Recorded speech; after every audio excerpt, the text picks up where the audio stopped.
The air north of the wall tasted like an old sword left to rust in brine. Its iron tang carried on winds that never truly slept. Even in midsummer, the cold pressed fingertips against every patch of exposed skin, reminding travelers that they walked upon a graveyard of forgotten kingdoms and the bones of giants. Arya Stark, wolf-blooded, gray-eyed, her cheeks mapped by half-healed windburn, stood alone atop the crumbling parapet of one of the Shadow Tower's abandoned turrets. From here she could trace the white line where the wall met the sky, a seam between two silences. The haunted forest's hush at her back and the endless hush of falling snow beyond. She had sailed across narrow seas and roamed continents, but it was here, upon this frigid rim of the world, that the knot in her chest tightened with a recognition so old it felt like prophecy. She breathed once, steadying herself, then drew needle an inch from its sheath. The blade's whisper rasped against leather, thin and bright as childhood. Arya touched its edge with a gloved finger, feeling for nicks, finding none. Even after everything, bravos, the halls of black and white, false faces worn and discarded, the little sword Robb had forged for her held true. Some promises, she thought, were forged deeper than steel. Below, the courtyard of the Shadow Tower lay half-buried beneath drifting snow. Stone arches sagged under years of neglect. Rotting timbers littered the yard like the ribs of some tremendous beast. Yet candles flickered still in the armory windows, and smoke curled from the great hall's chimney, thin as dying thoughts. The Night's Watch lived on, if living could be so called, understrength, ragged, a relic of an age already slipping into legend. "Reckon you'll freeze solid if you stay up there much longer," a voice called from the stairwell. Arya looked down to see Tormund Giantsbane lumbering across the courtyard, a bear fur cloak flapping behind him. His beard, red as rust, bristled with frost, but the smile beneath it was warm. She liked Tormund. He told stories with the ease other men drew breath, and he laughed even when no one else remembered how. "I've suffered cold worse than this," she replied, leaping lightly onto the stair. "The Braavosi keep their vaults colder than any winter to guard their gold. But you wouldn't know coin could bite you till it does." Tormund chuckled, the sound bouncing off stone. "A girl who's tasted foreign winters and foreign wars. Yet she chooses this ruin for her roost. Can't say I fault you. Something about the edge of the world calls to wolves." Wolves, she thought, and her mind conjured the hollow echo of howls. Nymeria roamed the riverlands with her monstrous pack, a queen of the wild. Yet Arya could still sense the she-wolf's dreaming presence whenever moonlight caught water in a certain way. Perhaps packs were never truly broken, merely scattered. "How many brothers remain within these walls?" she asked. Tormund's smile thinned. "Fewer than names in your prayer. 98 by last count, though half are lads slick as milk and the rest old enough to forget which hand they favor. Ravens bring letters promising new recruits, but ravens find fewer roosts these days." 98. When she'd been a child hiding in Maester Luwin's tower, she'd imagined the Night's Watch an army of 10,000. Grim men in sable cloaks guarding the world of men. Reality war fraying edges. Still, 9 dozen hearts beat with a purpose larger than themselves. In a world of shifting loyalties, that was something. They descended into the yard where men practiced at spear and bow beneath torchlight. Snow muffled the clash of wooden shafts and the soft grunt of effort. A rangy youth with straw-colored hair loosed arrow after arrow at a sack-stuffed target. Each thud echoed like a small heartbeat. When he noticed Arya, he straightened, cheeks flushing with sudden recognition. "That one's Randall Flowers," Tormund murmured. "Bastard of some Reach Knight, though he never says which. Came north claiming he'd read about the long night and meant to see snow before he died. Snow he saw, and more besides. Good eye, that boy. Nearly took mine when we first sparred. And the red-haired girl drilling with the pike? Rella of Skagos. Some say she fled a blood feud there. Others say she ate her brothers and wore their teeth for luck." Tormund laughed at Arya's raised brow. "Yes, mostly. But she's fierce. Had to be to survive that island. Women in black." Arya remembered old talk in Winterfell that no female could swear the vow. But vows were words, and words were wind once the world ended and began anew. Jon had opened the watch to any who would defend the realms of men. After he crossed blade with death itself, the brothers saw sense or fear, result the same. Yet the watch had never once been led by a woman. Not yet, whispered something inside her. Later that night, Arya sat in the Lord Commander's solar with a mug of mulled wine warming her hands. The room smelled of cedar shavings and ink, comforting as an old cloak. Against the far wall, a long table lay strewn with ledgers, maps, and a cracked horn once used to sound alarm before the walls collapse. The chamber's sole lamp cast shadows across a high-backed chair where Cotter Pike sprawled, boots propped on the table's edge. Lord Commander Pike looked every bit the seaborne captain he had once been. Skin toughened by salt winds, narrow eyes forever scanning some invisible horizon. He had been elected after Jon Snow rode south. Now, 3 years later, his hair silvered at the temples, and weariness etched grooves along his brow. "Arya Stark," he said, voice gruff with smoke. "I know why you're here. Can't say I welcome it." She sipped wine, savoring star anise and clove. "Then save your breath and hear me instead." Pike's lips twitched. Starks never lacked for boldness. "Go on." She set the mug down. "Winterfell is secure. Bran the King sits his weirwood throne and rules through ravens and dreams. Sansa holds the north for him. My heart," she paused, feeling its steady thrum. "My heart wanders on a different road. The list I carried is finished. The faces I wore, I've shed.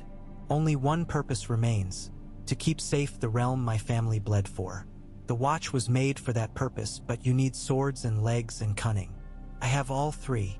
That I don't doubt," Pike said. "But a brother's cloak is not a wolf's pelt. Swear the oath and there's no returning. No lords, no crowns, no sons nor daughters." "No daughters suits me," she answered, a faint smile ghosting her lips. He grunted. "Even so. Wall life kills as surely as any blade. And command kills quicker. I never sought this chair. No sane man would." Arya leaned forward. "That's why I seek it." The room fell quiet. Somewhere in the bowels of the keep a door slammed, rattling hinges. Wind moaned through arrow slits, and the lamp flame shuddered. "You speak of command?" Pike asked at length. "Girl, half the men out there have not the sense to piss down wind, and the rest have ghosts nipping at their heels. They follow me 'cause there's no one else. You come striding in with a legend trailing behind you. Nymeria's girl, faceless girl, king's sister. Men'll cheer for a day, maybe two. But when the cold finds marrow and the dead march again, they'll want more than tales." "I'll give them more," Arya said softly. Pike studied her, measuring weight unseen. At last he swung his boots off the table and stood. "You think you're ready? Muster at dawn. I'll test you myself, blade and wit and will. Pass and the black is yours. Fail and you sail south tomorrow on the first trader ship." He held out a hand. She clasped it. His palm was calloused as a deck rail but warm. "Deal," she said. When she left, lamp smoke trailed behind like a sigil dissolving into night. Outside, snow had ceased. The wall loomed beneath bruised starlight, an ancient promise etched in ice. Arya's breath plumed white. She closed her eyes, listening. The deep hush of trees, the remote roar of shifting glaciers, and beneath them all, a faint, steady beat. Her own heart, yes, but something older too, pulsing through stone and ice and memory. It sounded like a lonely drum calling wolves to war. Dawn arrived pale and treacherous. Gray light spilled across the training yard where Pike awaited, sword drawn. A circle of watchers ringed around him. Wildlings and former sellswords, bastards and petty thieves, farmers' sons and Skagosi daughters. Their breaths spiraled upward, mingling with torch smoke. Arya stepped into the circle wearing boiled leather jerkin and gloves stripped to the fingers for grip. Needle hung at her hip. Beside it, a Bravosi stiletto slender as a whisper. She felt calm, comforting calm. This place, icy, ruined, felt like home more than any castle could. Pike saluted with his blade, a cutlass marked by sea spray and years. "First tests plain steel," he said. Yield when you will, or won't. The watchers murmured, some grinning, some frowning. Arya thought of Sirio Farrell, of water dancing, of Marin Trant falling beneath poison-tipped spear, of the silent steps that had carried her through Bravosi streets smelling of saffron and rot. She drew needle and angled it in seaguard stance. Sword hand low, point poised like a quill above parchment. Pike lunged. He fought like a sailor, wide sweeps designed to hamstring opponents on rolling decks. But the yard was still. Arya slid aside, feeling his wind, letting memory guide muscle. Once, years past, she had danced against death in a candlelit hall.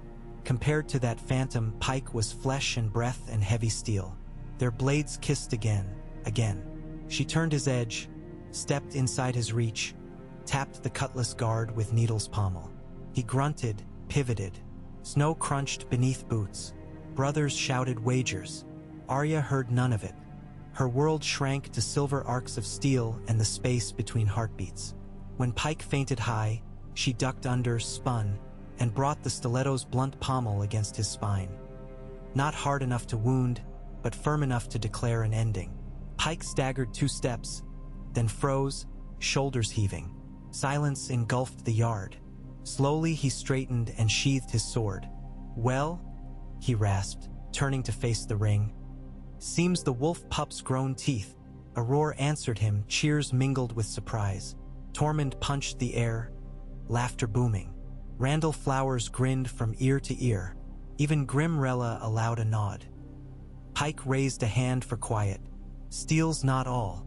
Next comes command." He gestured to a map pinned to a plank board. Inked upon rough parchment lay the near forests, rivers frozen and snow-cloaked ridges, and 3 watch outposts: Oakenshade, White Hollow, and Dead Bear Ridge. This fortnight we've had missing patrols near each post.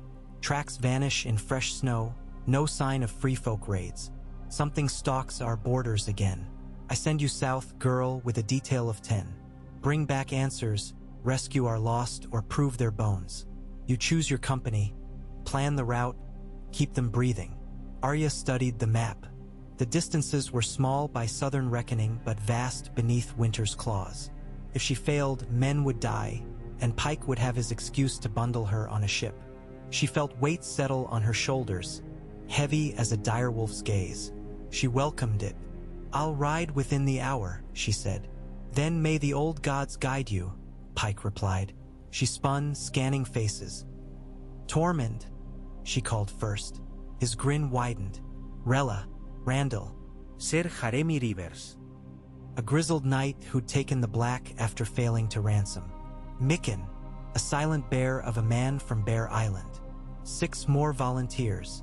Hands shot up. She chose quickly. Farland, the dogkeeper's son. Kessa, a recruit newcome from Gulltown. Hob, the cook's nephew, adept with net and trident.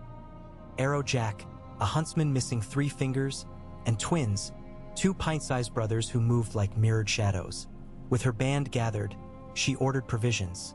Salt pork, hard bread, skins of sweetened cider to fight the chill, and dragonglass daggers they still fashioned from surviving caches. Within an hour, the gates grated open, and 11 figures rode eastward beneath towers where ancient bells no longer rang. Snow fell lightly, swirling around hooves. In the hush before dawn matured, Arya Stark felt something click into place, as if the world itself were a lock and she the turning key. The first 2 days bit at them with fangs of frost.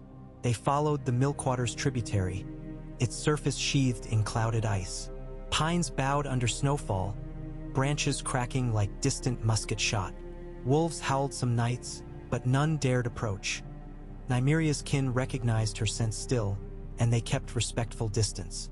Tormund rode beside Arya, recounting bawdy tales of giantesses and mead horns the size of oxen. Randy Flowers listened raptly. Rella stalked ahead on foot, pike shaft resting across her shoulders, booted steps silent as snowfall.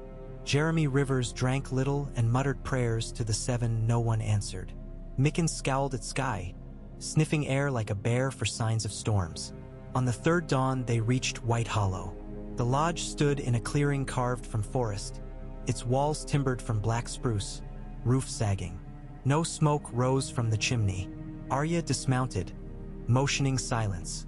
She crept to the door, pushed, unbarred. It yielded with a groan. Inside lay stillness thicker than dust. A cooking pot hung cold over dead embers. Bedrolls remained unfurled. A deck of playing tiles scattered on a crate. Footprints crisscrossed the floor, confused whirl of retreat, then abrupt absence at the threshold. Outside, snowdrifts swallowed all sign. No blood, Rella observed, voice low. Nor struggle, Arya said. Whatever took them, they followed willingly, or with silent terror. Tormund knelt beside the hearth, fingering ashes. Fire died 3 days gone. They left at night, likely. It was no free folk, he added. I'd smell their campfire, hear their laughter miles off. Arya nodded. A memory surfaced of white shadows moving soundless through mist, eyes pale as frozen moonlight. But the others had been driven north beyond shattered ice fields. Or so the songs said. Songs lied. They found tracks after careful scouting, thin indents spaced wide, as if made by bare feet running across snow crust hard enough to bear weight. Yet the stride was wrong. Too long for men, too shallow for giants. And 5 sets marching abreast, then joined by 3 more. They're heading for Oakenshade, Arya concluded, studying the compass. If we ride hard, we might intercept. So they rode. Hours blurred to white and gray. Snow deepened, horses wheezing plumes. Farland slipped once, nearly breaking a leg, but Mikken hauled him up with one arm. They pressed on until twilight stained the sky bruise purple. Just past dusk they crested a ridge. Below, in a copse of ironwood, a glow trembled, lantern light, bobbing like a willow wisp. Arya signaled halt. They tethered horses and crept down, every crunch muffled beneath felted boots. The scene that unfolded froze even Tormund's broad grin. 8 men in black stood within a ring of torches, faces slack, eyes vacant, lips moving too faintly for speech. Among them shuffled figures Arya first took for thin children, until lamplight revealed skin stretched over shriveled muscle, gray as tombstone lichen. The figures' eyes glowed pale blue. Each watch brother bore a scratch upon the throat, shallow but bleeding still, bright against snow. The dead things pressed icy fingers to the wounds, then lifted the blood to their lips. They shivered, rapture or revulsion Arya could not tell. Gods, whispered Randall. Arrowjack retched softly. The scent of rot drifted, mingled with cedar smoke. Arya's mind raced. Not the walkers. Their eyes blazed brighter, and their presence froze the very air. These revenants, some lesser spawn, whatever they were, they drained life more subtly, leaving puppets for some darker purpose. She touched Tormund's arm. We break the torches first. Darkness favors us. Tormund nodded, hefting his axe. Mikken unslung a great hammer. Rella reversed her pike to strike with the butt. Randall strung his bow. Arya signaled twins to flank, silent as cats. Moments later, an arrow zipped through the night, taking a torch's flame dead center. Sparks hissed in snow. Another arrow, another torch darkened. Confusion rippled among the revenants. One hissed, head swiveling too fast for living bone. Arya leapt from shadow, needle singing. The first revenant shrieked as steel severed its neck. Pale fire winked out in its eyes, body collapsing into brittle shards. Tormund's axe split another from collarbone to hip, icy innards spilling like shattered glass. Mikken's hammer pulped a third with a crunch that echoed between trees. Rella spun her pike, sweeping 2 torches in one stroke. Darkness swallowed the clearing. In the confusion, brothers under thrall staggered, blinking as if waking from nightmare. Arya grabbed one by the collar. "To me!" she shouted. "Form a line." They obeyed, dazed but breathing. Only 2 revenants remained. One lunged at Kessa, claws like splintered bone. Randall's arrow pinned its wrist, and Kessa thrust her spear through its chest. The thing convulsed, shrank, then burst into powder. The last revenant, cornered by Tormund and Mikken, let out a keening wail that felt inside Arya's skull like knives scraping enamel. Snow whirled, torches flared green, and suddenly the revenant dissolved into snowflakes that fell upward, scattering into stars. Silence crashed down. Arya panted, heart hammering. She scanned her crew. Scratches, bruises, but alive.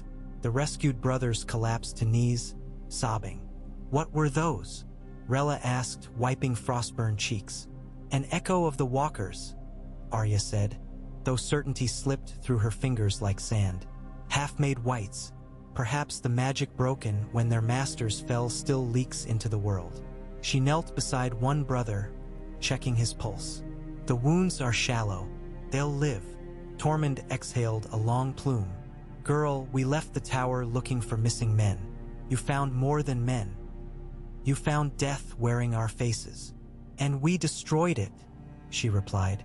But it'll be back, he warned. She met his eyes. Then so will we. They escorted the survivors north to Oakenshade, fortified the post with new fire trenches, salted the ground where revenants had fallen, and left guards at every watch. In 5 days they recovered all missing brothers. 2 dead, for lost but living. 3 so far gone they begged for mercy and found peace beneath needlepoint blades. Each revenant they encountered died at dragonglass or fire. The threat, though spectral, grew clearer. An intelligence probed the wall's ragged perimeter, testing for weaknesses. On the return journey, Arya sat by the fire while Snow sighed outside. Rella sharpened her spearhead. Randall mended bowstrings, humming a song of the Reach about golden roses and chivalry. Tormund gnawed salt boar. What name do we give these half-whites? Randall asked. Snow shades, ventured twins in unison. Shades then, Arya said. Names grant power. Better we wield the naming. Mikken spat. Whatever you call em, they won't stop. Neither will we, she said, and let the firelight dance across her eyes. When the 11 rode back through the Shadow Tower's gate 11 days after leaving, trumpets sounded thin brass, repaired with solder, but sweet all the same. Brothers lined the walls, cheering. Pike stood on the parapet, arms crossed, his expression unreadable. In the hall that night, Arya recounted her mission before assembled watchers. She spoke plainly, sparing no horror but gilding no triumph. When she finished, silence held the room until Pike stepped forward. I have served as Lord Commander 3 years, he said. Long enough to know when winter gives a man, any man, his final warning. I felt it when I watched Jon Snow ride south from Castle Black. I feel it now. He turned to Arya. Girl, you wrested brothers from death's jaws, slew creatures none of us named, and returned with proof the wall's purpose endures. You forged these hearts anew. I have no vanity left to cling to this chair. I now lay it upon you. Gasps rippled. Arya opened her mouth. To protest? To accept? She was not sure when Tormund raised his mug. No finer choice. Echoed Rella. Lord Commander Wolf, twins shouted. Voices joined. Randall, Mikken, the rescued brothers. Soon the hall thundered with acclaim.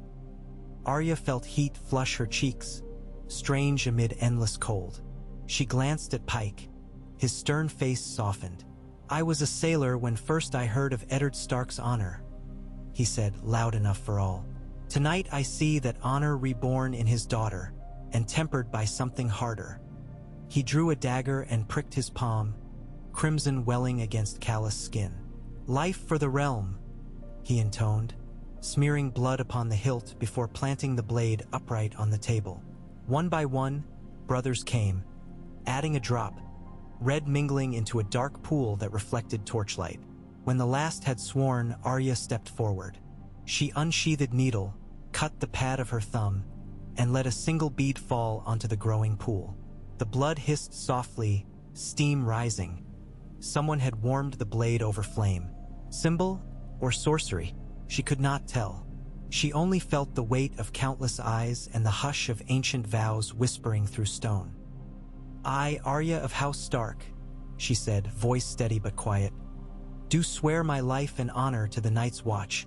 I am the sword in the darkness, the watcher on the walls, the fire that burns against the cold, the light that brings the dawn, the horn that wakes the sleepers, the shield that guards the realms of men.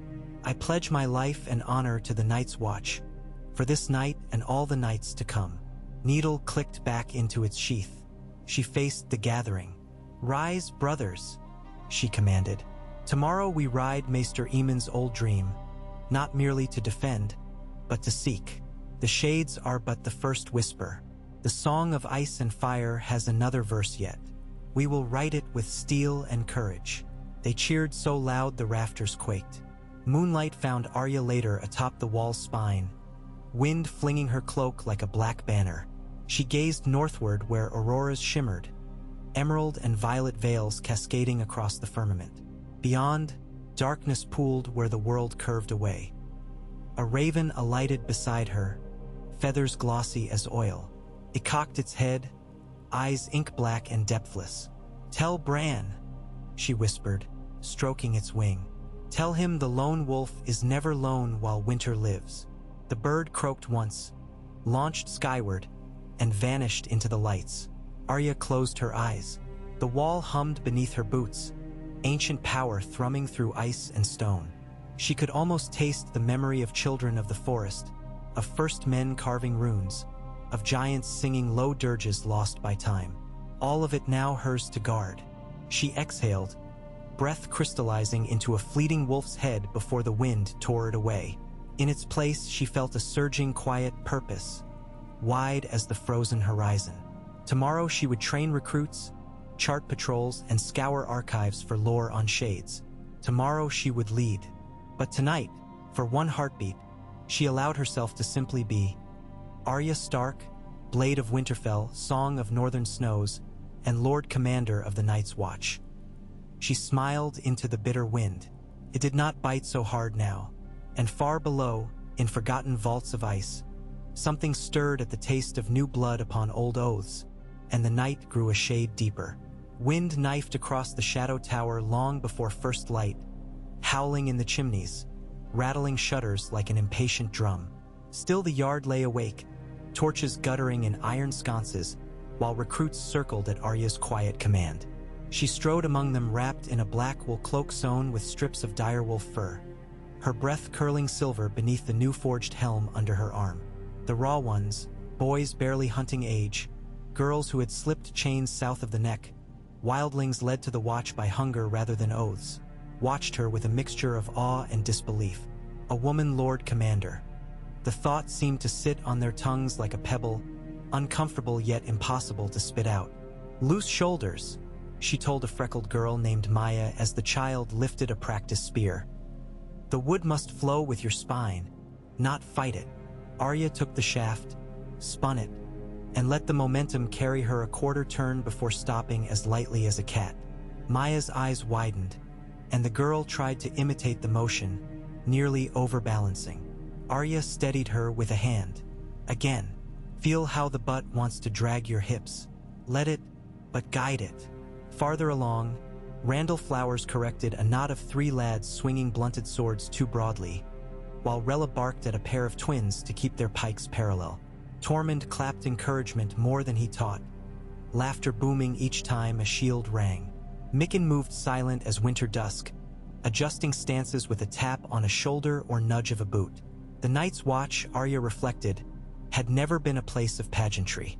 It was farm tools remade into blades, pickpockets remade into sentries, and myths remade into the last defense of men. Now she shaped that shapeless mass as a potter did clay, with patience forged from years of hiding her name behind none. When the eastern sky finally bruised pink, she called halt.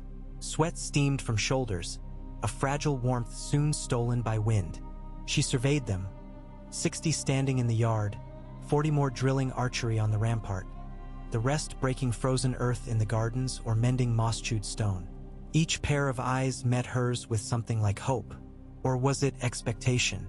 She swallowed the old pang of being the littlest wolf pup trailing her siblings. Here she was the point of the spear. "Food," she ordered. "Then Maester Kellen will teach you how dragonglass is mined and shaped. After midday meal, we climb the wall for scouting drills." Full kit. A grown rose. She let it. The shades won't wait for your comfort, she added, and the grumbling died. As the yard dispersed, Tormund sidled close, smelling of sweat, smoke, and lingering mead from last night's cask. You'll break them before winter truly settles. Better broken now than dead later, she said, wiping her brow with a leather sleeve. And you? You look half bored. Bored? I'm storing my strength for tonight's patrol, little wolf.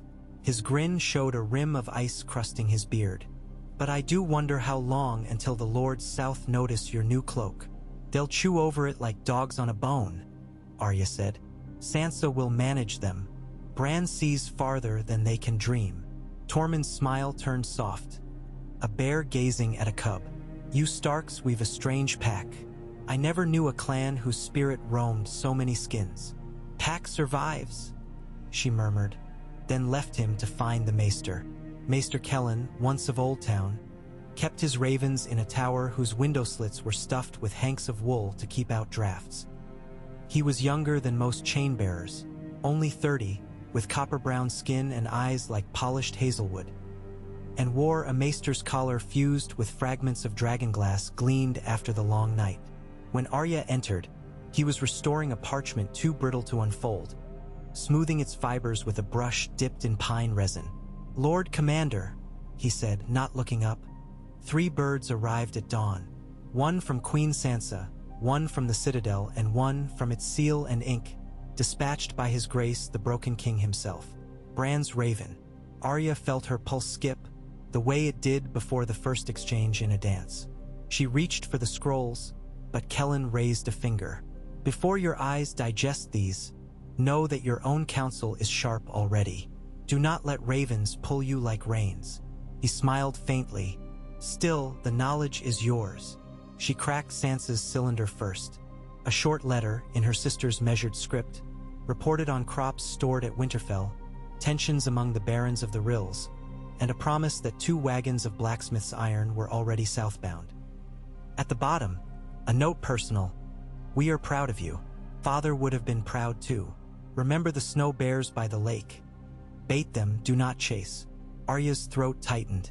She folded the parchment slowly, tucking it into an inner pocket as though it might melt.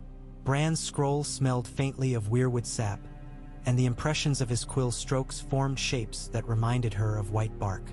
The words were fewer than Sansa's, yet heavier. The winds disquiet the trees of the past. Something moves behind the world you see, testing the cracks. Fire remembers its maker and ice remembers its shapers. Seek the library beneath the first keep. Answers sleep in stone mouths. Trust Nymeria when she howls.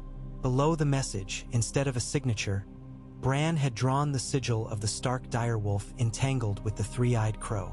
Arya ran her finger over the ink. It was raised, almost like a scar. The third message, from the Citadel, offered polite congratulations and asked for confirmation that the rumors of Revenant activity were true. They requested samples, teeth, claws, flesh if preserved, to study in the Alchemist's Guild. Kellen snorted at that. They'll pickle an urchin's thorn and claim new science, he muttered, rolling the scroll closed. I doubt the Citadel can help us more than our own eyes. Still, Arya mused, sending proof breeds allies. But Bran's words, she relayed them. A library under the first keep, Kellen echoed. The keep at Castle Black collapsed 2 winters past, but maps show vaults beneath older forts. Here, he gestured to a dust-speckled plan spread across a side table. The Shadow Tower once bore the name Ice Storm Hold, raised in the reign of Jaehaerys I. Legend claims its foundation sits atop a cavern where children of the forest carved runes of binding into bedrock, sealed when the Watch expanded east. And forgotten, Arya finished. Until now. Kellen's eyes shone. If that vault lives still, who knows what secrets linger? Dragonglass loads, old Valyrian steel stores, tales of the first forging of the wall, or answers to the shades, she said. Begin a search, but do not let rumor seep to the yard. We'll excavate quiet. I shall gather masons and lanterns. He paused, gaze flicking to the messages in her hand. Your sister's advice is wise. Bait the bear, do not chase. Draw the shades where you choose, not where they wish. Arya inclined her head. A lesson father tried to teach me with needlework. I learned by steel. That night, snow hissed against shutters while a council convened in the hall. Cotter Pike sat at Arya's left, his seamed face unreadable but attentive. Tormund lounged near the hearth, boots off, toes wiggling to the flames. Rella, Randall, Mikken, twins Jory and Jon, and Maester Kellen formed the rest. Before them stood a crude effigy. A human outline fashioned of straw and wrapped in black cloth, throat painted with bright red slash marks. Randall explained, "We seized this from the Shade's last camp, hidden in a crevice west of Oakenshade. They left it watching the tree lean like a scarecrow." He tapped the painted wound. "Our brothers wore similar marks."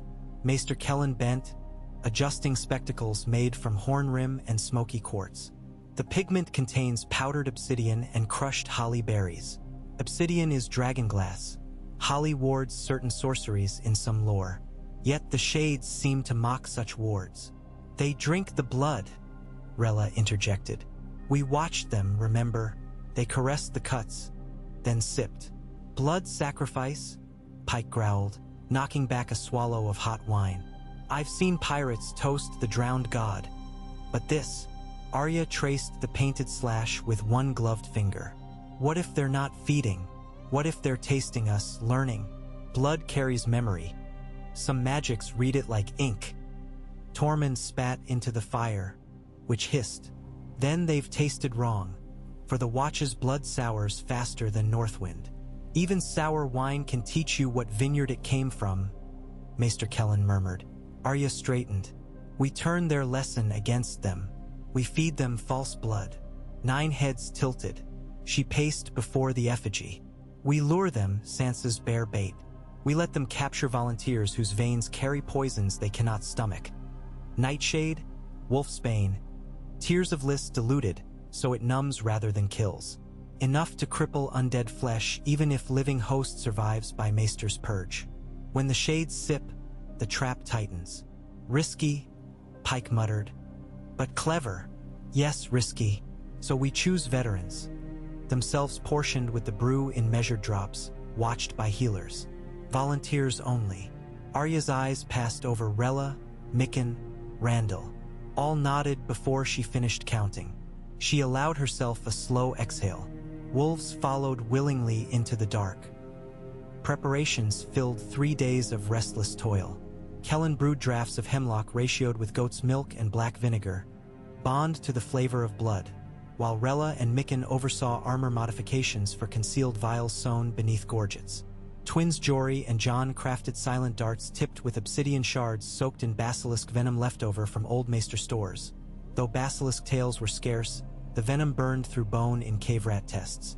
Tormund inspected rope nets sprinkled with powdered lime to blind Shade's eerie eyes once sprung. Meanwhile, Arya rotated training. Dawn spear drills, midday wall climbs, dusk archery at flaming targets. She sharpened her own senses by blindfold sparring, allowing Rella's pike but to graze her ribs twice before she adapted. By the 4th sunset, her bruises formed a map of purple islands, each a lesson. She welcomed them. On the 4th evening, a horn sounded one blast, the call of a returning patrol. Arya strode to the gatehouse with Pike. The latch lifted. Snow drifted inward, revealing 3 figures staggering out of dusk. 2 supported the 3rd, whose head lolled. All wore black cloaks stiff with frost. "Open," Arya ordered, rushing forward. The central man collapsed to knees, face pale as milk under lantern light. Blood crusted his nose and ears. His eyes rolled, pupils glassy.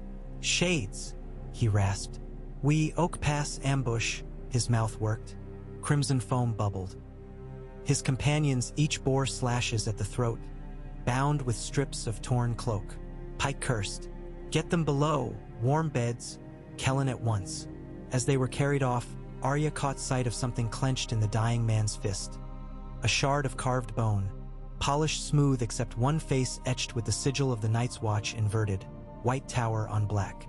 She pried it free. The bone was cold, but not with winter's chill. It hummed, faint as a resting heart. "Kellen will want this," she murmured. The infirmary stank of boiled nettle and sour wine. The wounded ranger, named Eddard Moss, lay swaddled in furs while fever glazed his brow. Maester Kellen knelt beside him, sliding a copper probe beneath the laceration at his throat, drawing a hiss from clenched teeth. "See here," the maester beckoned. He slid the probe deeper. Something black and thin emerged, writhing like a worm. A tendril of shade-borne ice. It snapped in the lantern heat, shrinking to frost crystals. "This is what they leave," Kellen said. "A seed of cold that eats warmth until blood forgets to move." Arya swallowed the prickling dread. "Can you cure it?" "In Moss's case, perhaps." Kellen retrieved a vial of thick amber syrup. Willow bark thickened with honey and pepper. "Heat the blood, keep it flowing." He applied a line along the wound. Steam rose, the ranger shuddered, but color returned faintly to his lips. "We must warn every patrol," Arya said. "Scarves soaked in brandy around necks, and watchers paired so no one wanders alone." Kellen regarded the bone token Arya placed on the table. He turned it under lamp. "Sea-spawn ivory," he pronounced, "carved by free folk long ago to trade with Ibbenese whalers. But this sigil, flipped colors, may signal a perverse mirror of the watch." "A dark watch," Arya whispered. "Shades taking our likeness to haunt us. Or to mock vows," Kellen said, voice low. That same night, Nymeria's howl split Arya's dreams. She found herself standing in a snow-drowned forest, moonlight painting branches silver. The dire wolf stood before her, massive as a small horse, eyes gold as dawn. Around Nymeria milled dozens of wolves. Some lean, some scarred, many colors, but all watched Arya. Nymeria lowered her head. A vision flickered. The wall, ragged where an ancient gate once sealed, frost tumbling free.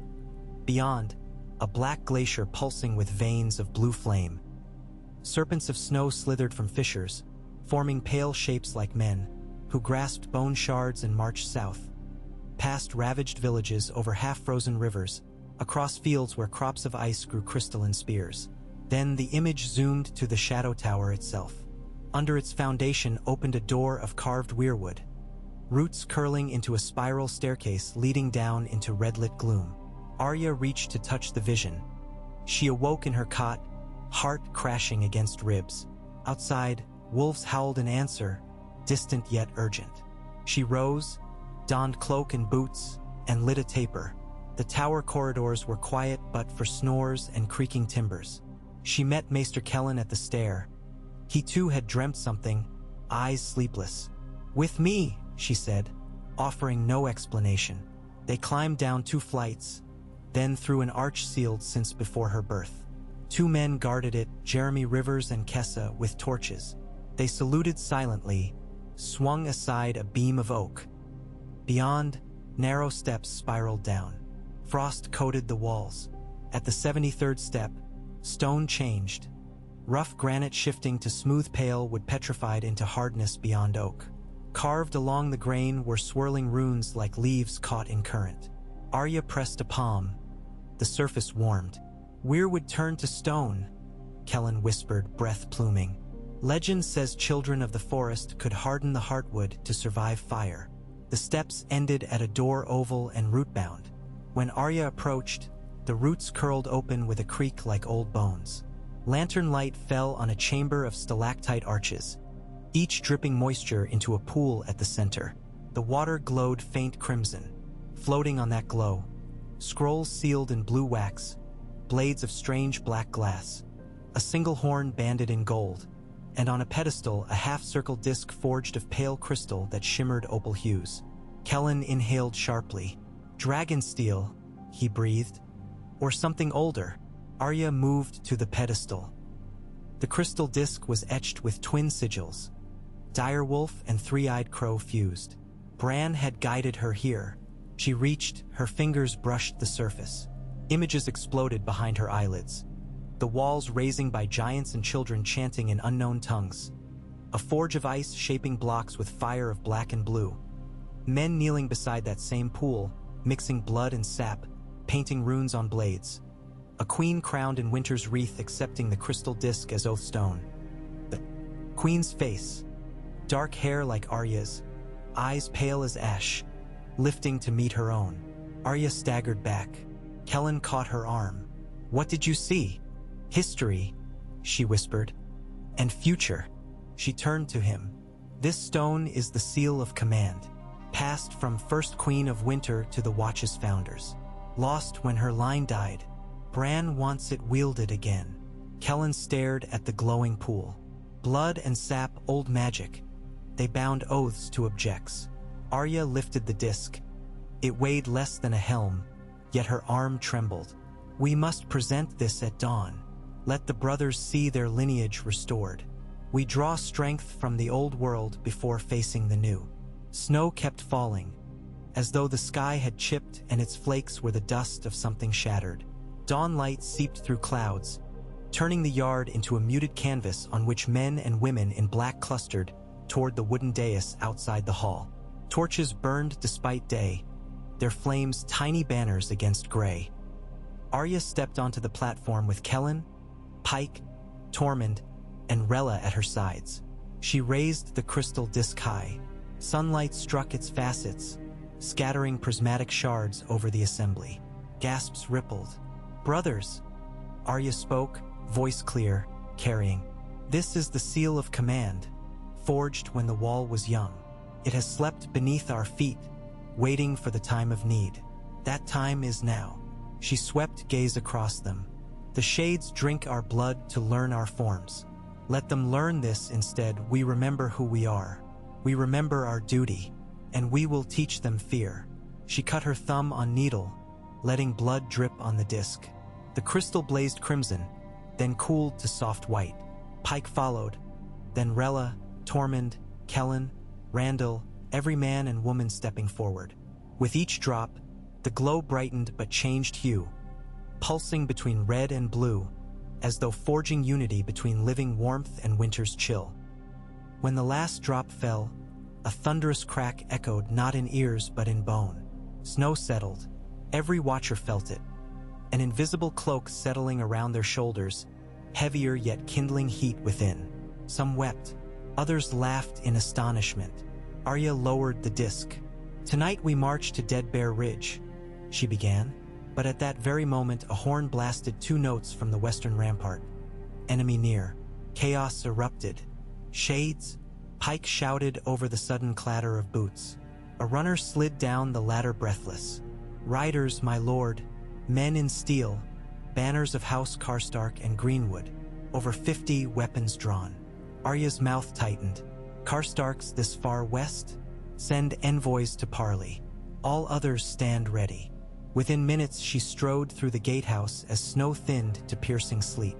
Before the walls waited a column of mounted northerners, cloaks white-trimmed, helms spiked like sunbursts.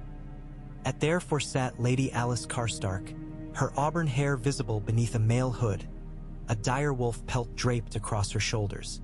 She rode next to Sir Warwick Greenwood, a green branch painted on his shield. Arya halted 10 paces away, flanked by Rella and Randall. "Lady Alice," she called, "you rode unannounced." "As is a Karstark's right in the north," the lady replied, voice ringing like iron on stone. "And when the Watch crowns a new lord among them, my blood's cousin, I come to pledge sword or demand explanation." Her gaze flicked to the seal of command at Arya's belt. "Rumor says you chase ghosts and call them foes. Karhold has lost 10 farmsteads this moon to shadow beasts. My people bleed. Will the Watch hunt these monsters, or play at relics beneath the snow?" Arya breathed out slowly. Diplomacy Sansa would coach. Wolves know the dance of teeth and tail. She inclined her head. "Lady Alice, your plight is ours. The beasts you name we call shades. We have slain some, but more gather. We ride tonight to intercept a nest near Dead Bear Ridge. Bring your strength. Share our fire. Together we'll end the threat." A murmur ran through the Karstark ranks. Lady Alice studied Arya's face. "You speak plainly. though your hair's still wet from girlhood. She dismounted, boots crunching frost. If you lead, lead us, but betray my trust and the realm will remember. Arya clasped her forearm. Alice returned the grip. You'll see no betrayal, only battle. Ser Warwick Greenwood spat. Battle's well and good, but my men need coin or cause. What reward does the watch promise?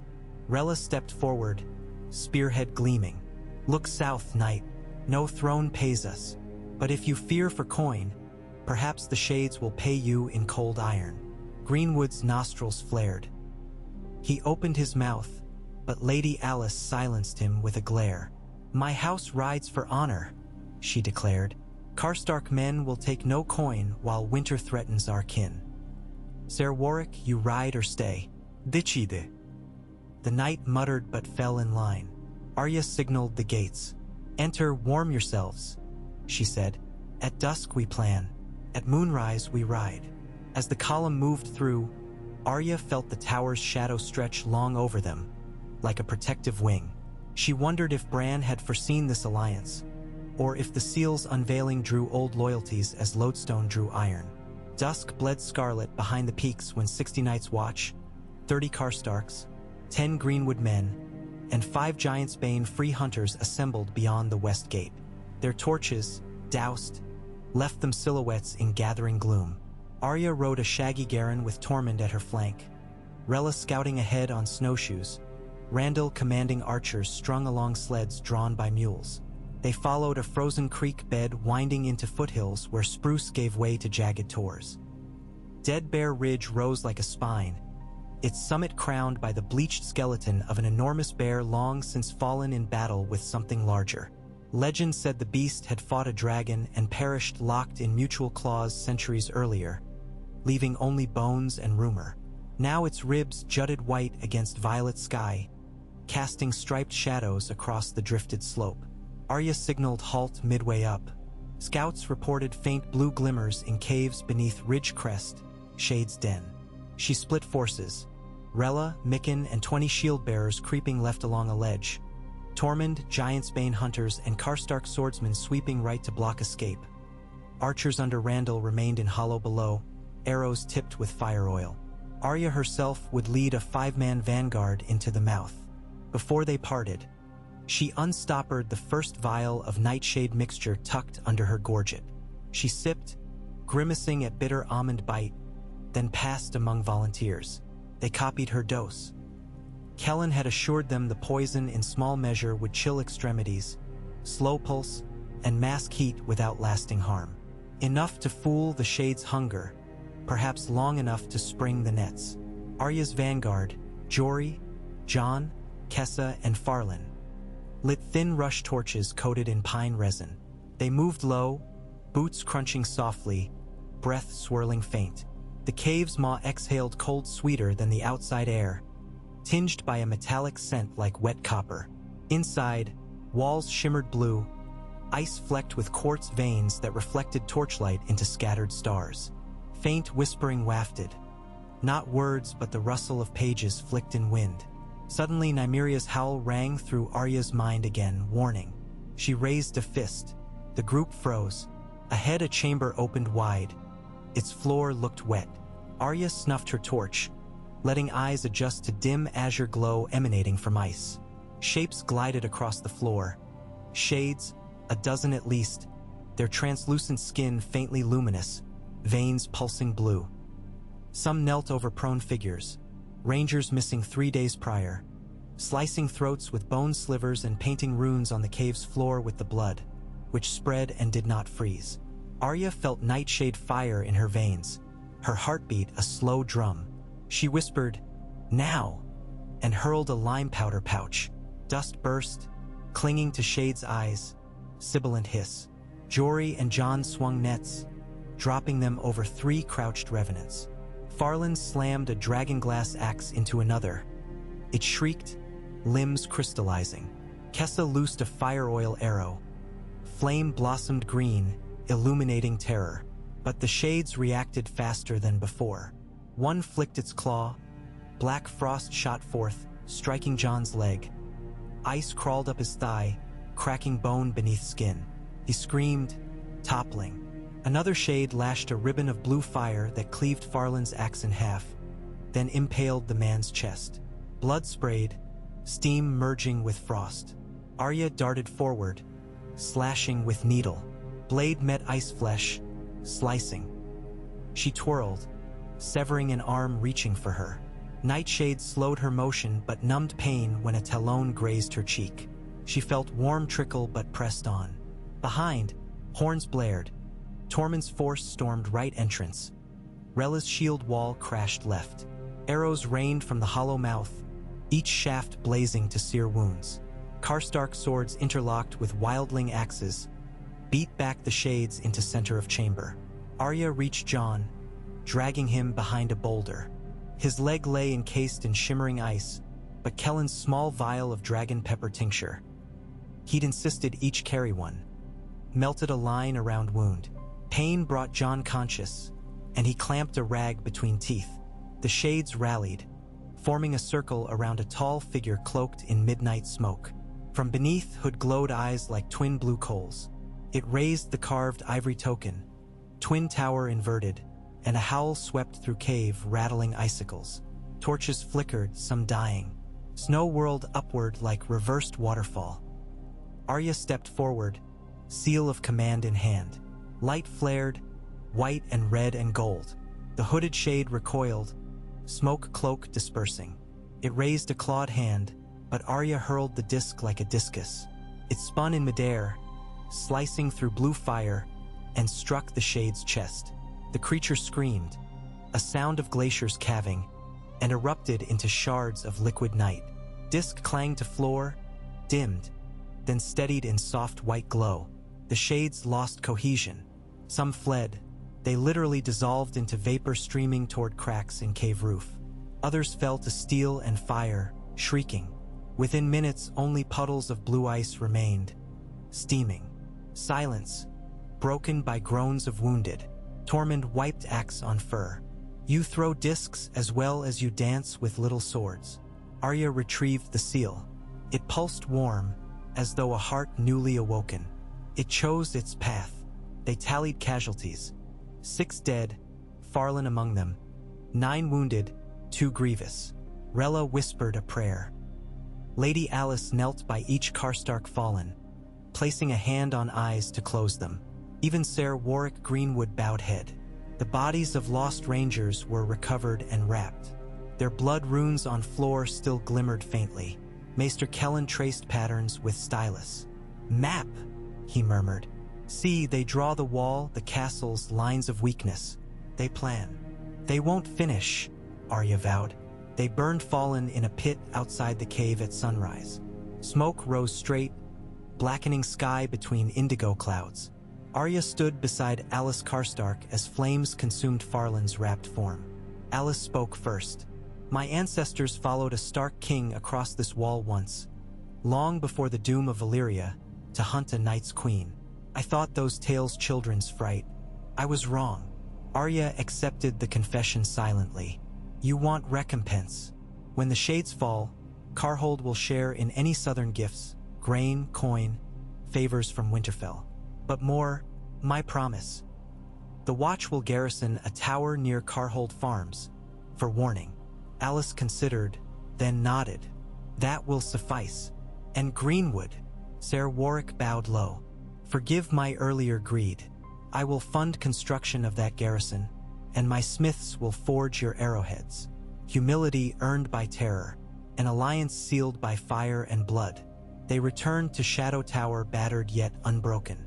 Word of victory swept through barracks like hearth heat. Songs began, rough, off-key but proud. One refrain echoed nightly. Arya stark, Wolf in Snow. Wields old fire against old foe. Shades may drink but will not dine, while wolf blood guards the wall's white line. She pretended not to hear, but secretly her heart thumped time with the beat. Still, victory did not breed complacency. Scouts reported deeper frost beyond Milkwater. Unnatural patterns of trees flash-frozen to glass.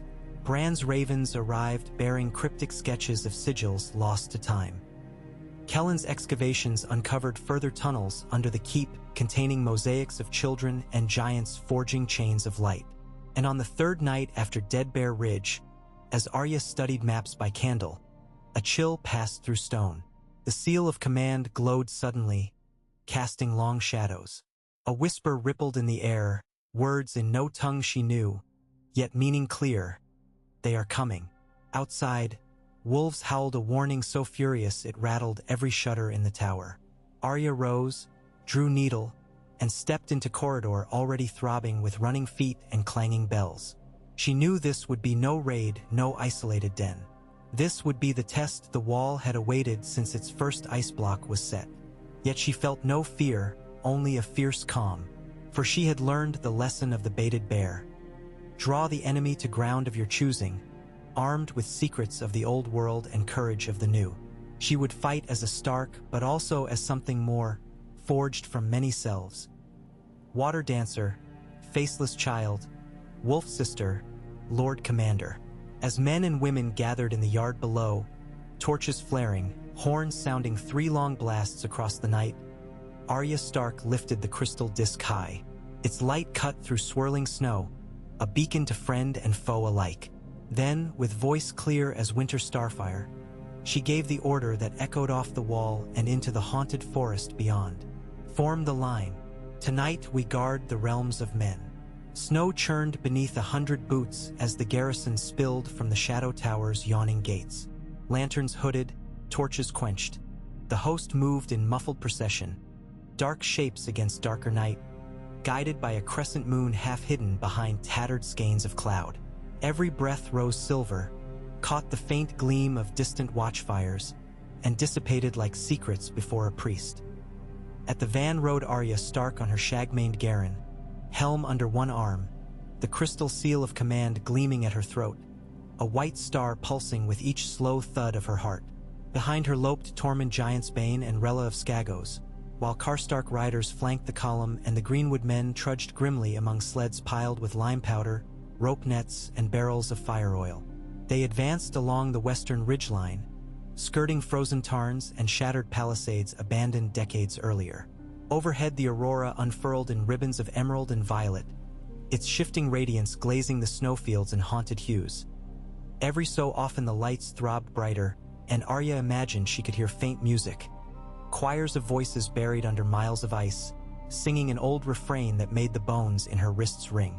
The seal hummed in answer, a rhythm that guided her thoughts as a drummer guides oarsmen.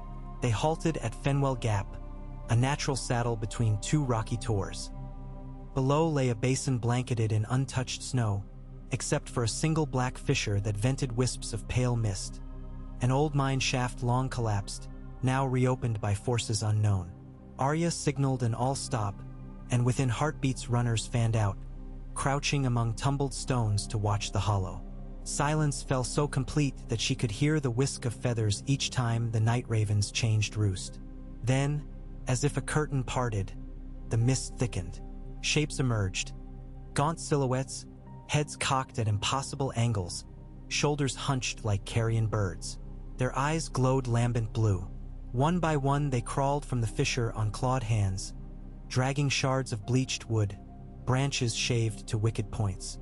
Others carried bone discs etched with the inverted tower.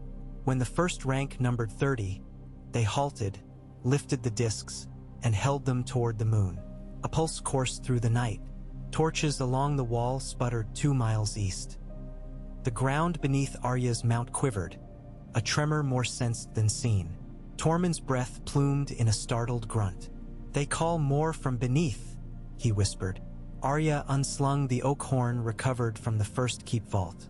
Gold-banded, its surface bore runes that prickled her fingertips. She remembered the vision, giants sounding it to warn of the night's queen. She raised it to her lips and blew. A note rang out, deep as thunder in a leviathan's gut, rolling across ice and stone. The aurora flared blood-red for a heartbeat. Down in the basin, the shades recoiled as though struck. Several discs clattered into snow, their bearers clutching temples. Arya lowered the horn, breath shuddering. The seal at her throat glowed bright, and the horn's runes dimmed, as if trading light. "Archers," she hissed. Randall Flowers loosed the first shaft, fire oil soaked. It hissed through air, struck a disc, and erupted in green flame. More arrows followed, a storm of fireflies. Nets shot on ballistae arced overhead, weighted corners spreading. When they landed, lime dust billowed, coating the shades in searing powder. Screeches pierced the night, jagged, glassy. The creatures writhed, clutching faces. Some crumbled where they stood, flesh sloughing into crackling shards. Others fumbled into defensive lines. Arya drew needle and heeled her Garen forward. Karstark cavalry thundered after her, horses snorting clouds that glittered emerald in aurora light. Greenwood spearmen followed on foot, wedge formation. Rella's shield wall advanced on the left, axes raised, while Mickensbear Islanders took the right with warhammers poised. Hooves struck the basin slope and slid, but riders kept seats, momentum carrying them straight into panicked shades. Lances shattered brittle bones, hooves crushed skulls. Yet when a shaft of moonlight sliced through overcast, Arya saw new horrors boil from the fissure. A mass of sinew and frost, human limbs fused around a central spine of black ice, dragging a tail of barbed ribs. It hissed like snow sliding from a roof. Eyes, scores of them, blinked along its flanks. "Break!" Arya shouted, and her cavalry veered aside. The abomination lunged, scythe claws swiping snow, sending Karstark rider and horse flying. The horse screamed. The rider did not have time. Blood steamed crimson. Tormund bellowed, charged, and buried his axe in one of the creature's limbs. The limb exploded into icy sparks that stung exposed flesh. The monstrosity whirled, tail cracking like a whip. Mikken sprinted in, hammer raised, struck the tail mid-arc. The tail shattered, spraying shards that embedded in armor. Rella speared upward into its underbelly. Her steel pierced but did not hold. The point skidded along icy cartilage, leaving only a shallow groove. The creature shrieked. Arya smelled copper and wintergreen, blood and magic. The seal pulsed hotter at her neck, urging action. She gauged distance, sank heels into flanks, and guided her Garen straight at the abomination's blind side. Shades attempted to intercept. She sliced through them in passing, obsidian dagger flashing quick as thought. Ice limbs collapsed into crystal dust. She reached the monster's trunk, leaped from saddle, and plunged needle into a seam between fused shoulders. With her left hand, she slammed the seal against the wound. Light burst white and violent, searing her vision. She felt heat drain from her bones. Yet she pressed harder, whispered the words Bran taught her in dream. Nissa Virin. The old tongue of the children meaning released the night. The abomination convulsed. A roar shook the basin. Snow lifted in a ring. Cracks raced across its body, ice fractures glowing from within. One by one the eyes dimmed. With a thunderous crack, it split apart, chunks collapsing like collapsing glaciers, and melted into harmless slush that steamed on contact with air. Arya pitched forward, dizzy. Rella caught her, dragging her clear. The seal cooled, its glow subsiding to gentle opalescence. Around them, battle raged still but waning. Lime-blinded shades staggered, easy marks for fire oil arrows. Nets tangled limbs. Dragsonglass blades found hearts. Within 10 minutes, the basin lay quiet, littered with pools of frozen ichor and piles of broken crystal. Tormund helped a limping Mikken sit. "You broke its tail," Arya said. "With my best hammer gone to shards," Mikken grumbled. "Worth a broken hammer," Tormund laughed. He offered a wineskin laced with mulled spice. Arya took a swig, warmth spreading. Maester Kellen arrived, cheeks ruddy, surveying carnage. "This was a summoning pit," he announced, poking the fissure with a bronze rod. "They dig permafrost tunnels, draw on geotherm heat. Damn clever, they fashion horrors like children make dolls." He uncovered a black slab half-buried near the fissure, runes pulsing faint. "Sigil stone," he said. "Power source. Can we break it?" Arya asked. "Breaking risks release of stored magic. Better contain." He held up a lead-lined chest borne by two aides. Vault remains will hold it. Arya watched as they sealed the slab inside and stamped wax sigils. Each stamp hissed on the cold chest. She counted losses. 5 dead Karstarks, 2 Greenwood spearmen, 3 Watch brothers, 1 giant hunter, 15 wounded, 3 gravely. They burned Shade's remains with lime and oil, then formed a funeral ring around fallen, each man touching sign of the wolf to heart.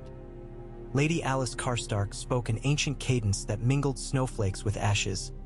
Ice to stillness, fire to memory, blood to earth. It resonated like the direwolf's first howl.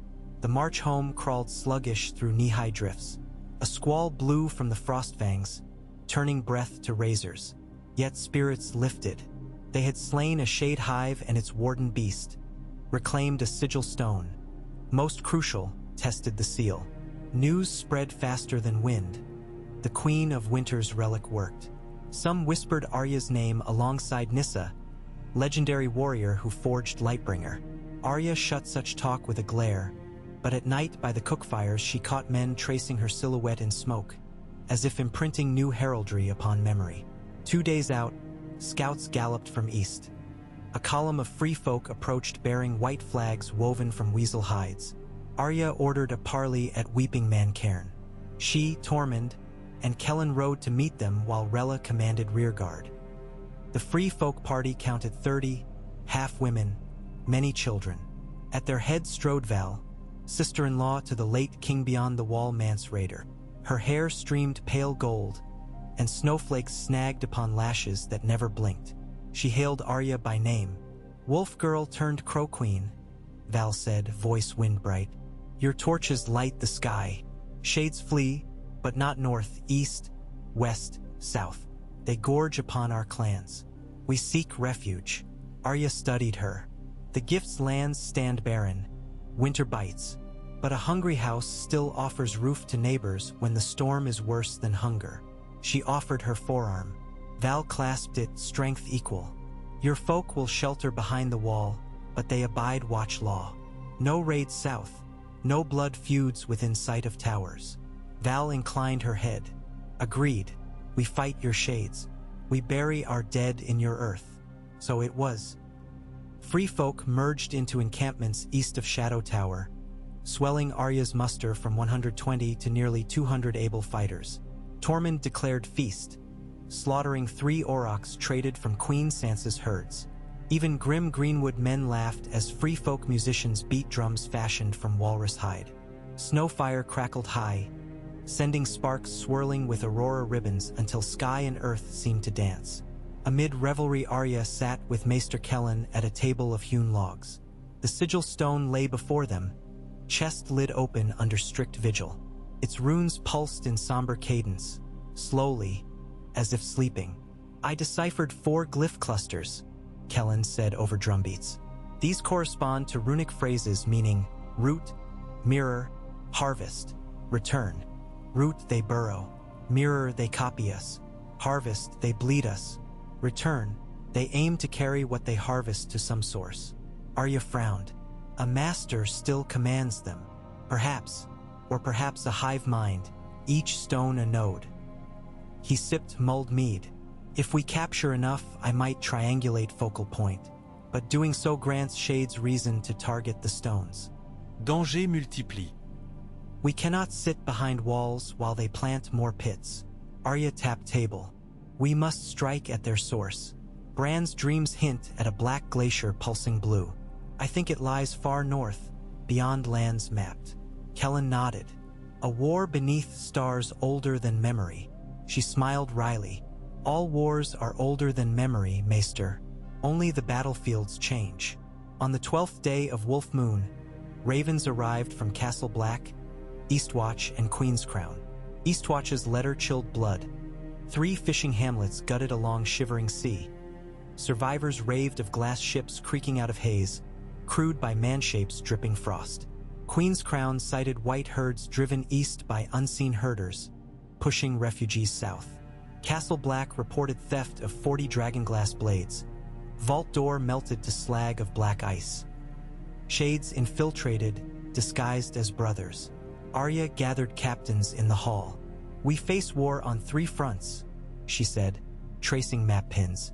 If we split, none of us holds. We need a wall that walks with us. Tormund's scratched beard. We move castles? No. We carry their fire to enemies before they find hearth. A mobile host armed with dragonglass, guided by free folk trackers, resupplied by carhold wagons. She pointed to Icicle Pass, an abandoned trade route cutting from Shadow Tower east to the King's Road. We fortify the pass as a way station. From there our rangers strike to Eastwatch and Queen's Crown, harry shades, retrieve stones. Meanwhile, I lead Vanguard north to trace Brand's Black Glacier. Pike cleared throat. Leave the tower without its Lord Commander? Brothers will balk. Arya met his gaze. Then command them while I ride. You once claimed no man wants that chair. Prove a man can still warm it. Pike's lips twitched. Aye, girl. But if you fail, I'll drag your ghost back to stand court-martial. Laughter relieved tension. Lady Alice Karstark volunteered to accompany Arya. Ser Warwick declined, citing duty to his greenwood. Val appointed 20 lightly equipped free folk. Rella insisted on lending 5 Skagosi. Kellen chose 2 acolytes and the seal chest. Within 2 days, the vanguard numbered 45 souls. 20 archers, 10 spearmen, 10 horse, 5 irregulars. They traveled light, dried goat meat, pine needle tea, bundles of dragonglass arrows fletched with raven quills, and sled dogs to haul chest and medical panniers. Before dawn departure, Arya visited the wall's summit. Frost crusted the parapet, stinging cheeks. She knelt, pressing bare palm to ice, whispering, "Keep them safe till I return." She thought perhaps she felt the wall answer, resonance stirring within stone. Or maybe wind teased her senses. Either way, resolve hardened. She descended, donned helm, steel forged at Winterfell with wolfshed visor, strapped seal at breast, secured needle and the stiletto. Horses snorted below. She swung into saddle. Horn sounded once, mournful, and the gate groaned open upon whitening dawn. Days blended into a tapestry of twilight hues. They rode across the frozen milkwater, its surface a mirror to swirling aurora. They skirted great fissures where steam vented from deep volcanic pockets, the air smelling of brimstone and copper. They climbed ridges where dragon glass sprouted like obsidian thorns. Shades harried them at night, testing lines with darting probes, but lime nets and watchful wolves kept them at distance. At Frostfall Bridge, a natural arch of blue ice spanning a chasm, they found 3 Night's Watch brothers crucified upside down, throats slit to leave cunning runic patterns on their chests. Kellen traced the blood with gloved finger. Same phrases: root, mirror, harvest, return. He removed one corpse's eye, dissected it at camp. Within retina, a hexagonal crystal reflected starlight even after death. They implant lenses to record, he whispered to Arya. The shades see through hosts. Arya ordered pyres built, bodies burned, ashes scattered over chasms so no part remained. She carried bits of bone to deposit in weirwood hollows as offering. On the 15th night, frost fog thickened. They camped near stone-teeth spires, pillars of basalt that gnawed sky. Wolves prowled restlessly. Rella set extra pickets. Arya paced perimeter, seal glowing white. At midnight, a shrill cry sliced fog. A scout's alarm. Shapes emerged, half-transparent wolves twice size of real ones, pelts shimmering with internal starlight. They bounded silent as moonbeams, eyes twin comets. Free folk loosed arrows. Shafts passed through ghosts harmless. One specter leaped onto a spearman, biting through helm. Frost spread, man screaming until lungs froze. Arya leaped atop boulder, blew ancient horn. Sound washed campsite. Ghost wolves hesitated, forms flickering. Rella hurled dragonglass javelin. It struck a specter and exploded in arc of blue sparks, wolf evaporating. Archers switched to obsidian-tipped arrows. Each hit dispersed ghosts. Still they kept coming, dozens. Then from fog a woman walked, tall, naked feet but leaving no print, skin the pallor of moonlit birch. Her hair streamed silver, eyes hollow voids. She stretched a hand. Ghost wolves circled her ankles like hounds. Arya felt memory swirl. Tale of the Night's Queen, a corpse-white maiden who ruled with golden blue eyes. But this figure was younger, raw, as if newly raised. She spoke. Not aloud, but mind to mind, voice like frost across glass. Daughter of wolves, leave this realm. The root deepens. Harvest is owed. Arya gripped the seal. Owed to whom? To the silence between stars. To the one who woke when the others fell. The debt of fire and bone is unpaid. With that, the woman's eyes blazed, and ghost wolves rushed. Val cried in old tongue. Spirit of ice, begone! She drew curved bone knife and slashed her palm, flinging blood at the apparition. Red droplets hung midair, formed a fiery rune, pushed against the cold. The maiden recoiled, flickered. Arya seized the moment. She hurled the seal forward like a comet. White light speared the night, struck the ghost maiden's heart. An explosion of radiance ignited, momentarily turning fog to molten silver. When vision cleared, the maiden was gone. Wolves dispersed, and the seal lay in snow undimmed. Casualties. 2 dead, for frostbitten. 1 mind-touched, muttering of star-filled gulfs. Maester Kellen bound wounds, dosed victims with brandy and willow bark. The next morning crystals rained from sky, tiny 6-sided shards that rang like distant chimes when they struck armor. The men deemed it omen. Arya kept counsel, but worry sharpened. The enemy grew stronger, sending emissaries that spoke. Val approached. This was no shade spawn. This was child of whatever lives north of even the ice rivers. We draw close. Too close to turn now, Arya answered. Unless you choose otherwise. Val spot. I choose revenge. The landscape changed. Snow thinner, wind hotter, carrying sulfur and salt. They entered valley rimmed by cliffs that bled black water. At its end loomed a glacier indeed black, obsidian embedded with veins of glowing blue, beating like slow pulse. The air hummed, hair rising on skin. Camp established within a ring of basalt boulders. Wolves refused to settle, pacing along edges. Nightfall draped velvet sky. Stars appeared brighter, some unfamiliar.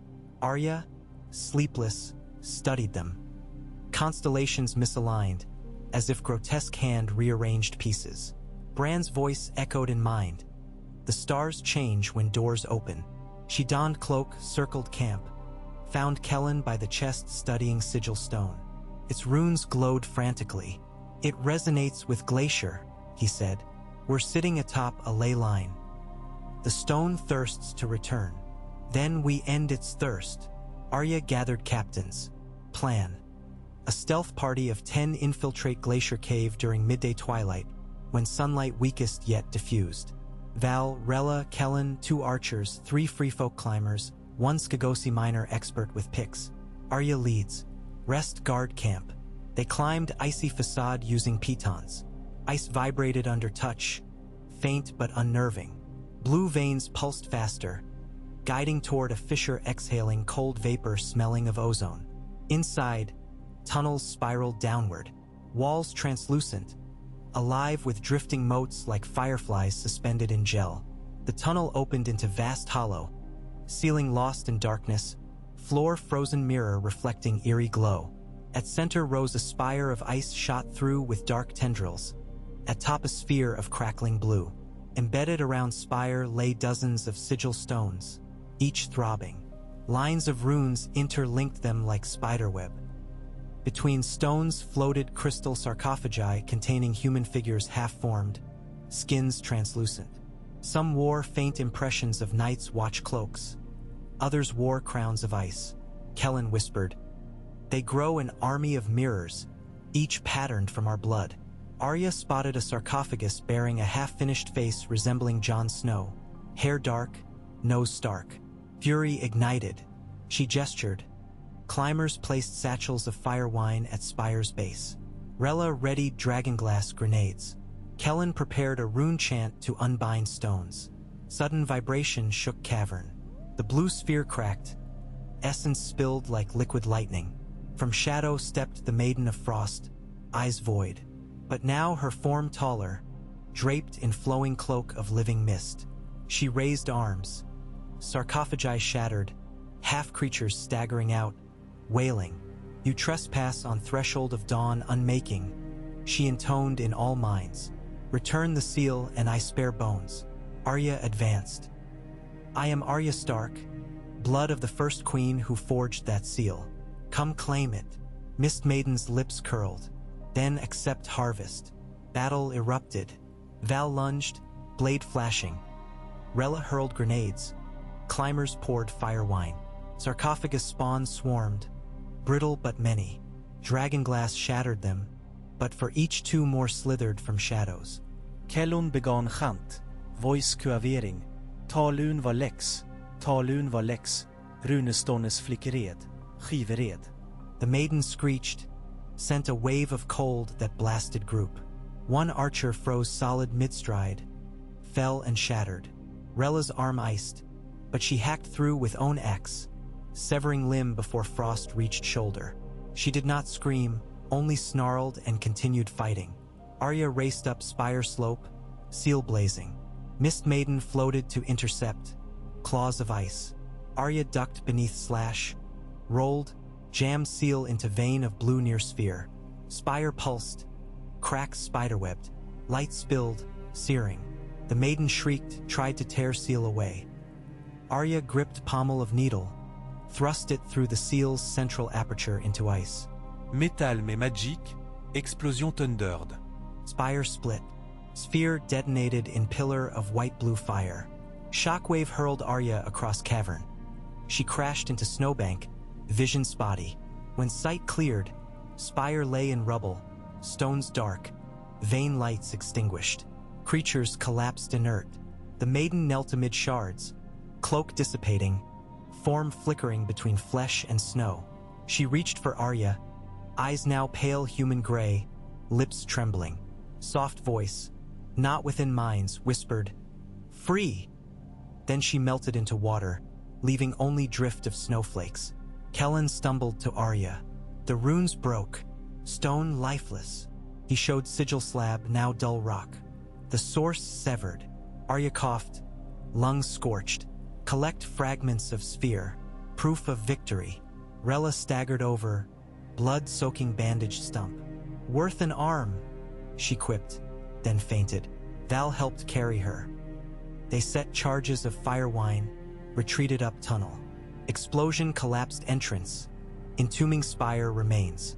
Outside, sky bled dawn colors though sun not yet risen. Aurora vanished. Instead, soft coral band edged horizon. First hint of true daybreak this far north in weeks. Wolves howled greeting. Back at camp survivors cheered.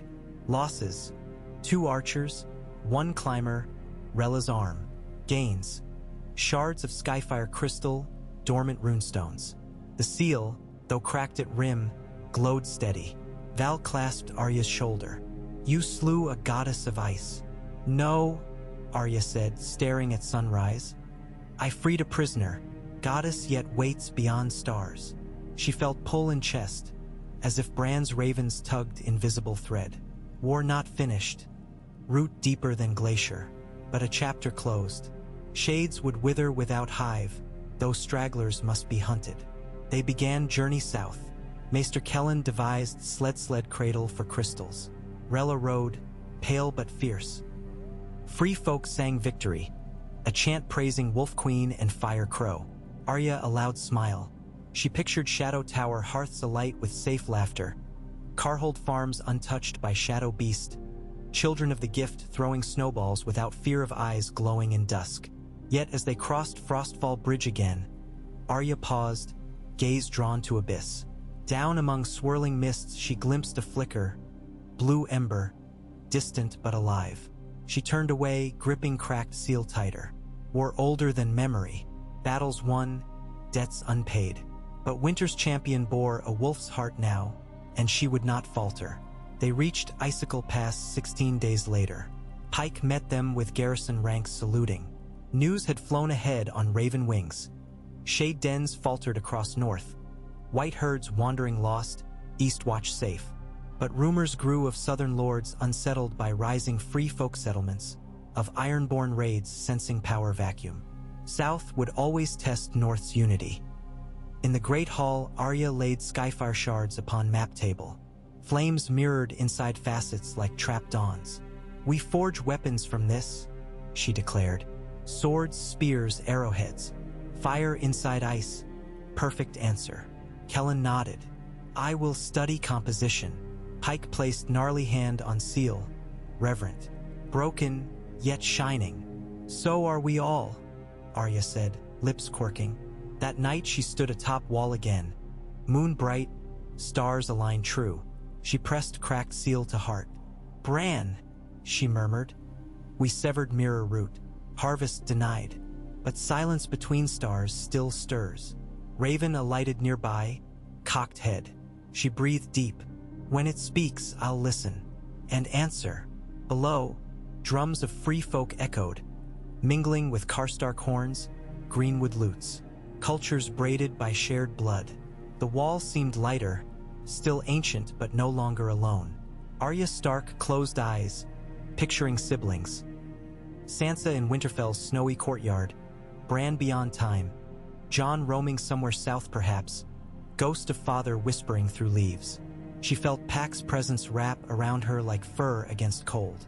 Snow began to fall, gentle, quiet. She let flakes settle on lashes, unmoving, as if she herself were a silent statue guarding dawn. Then she whispered into the hush, "Long night is not over, but neither is the day unborn." The wind carried the words northward, across sleeping glacier tombs and ghost-haunted forest, past mountains and on into starry gulfs where gods and monsters drift. There it hung, a promise shaped by steel and blood. The wolf watches, the wolf endures, the wolf will come again. And deep under the earth, in forgotten veins of ice, something ancient paused, listening, and, for the first time in an age, hesitated.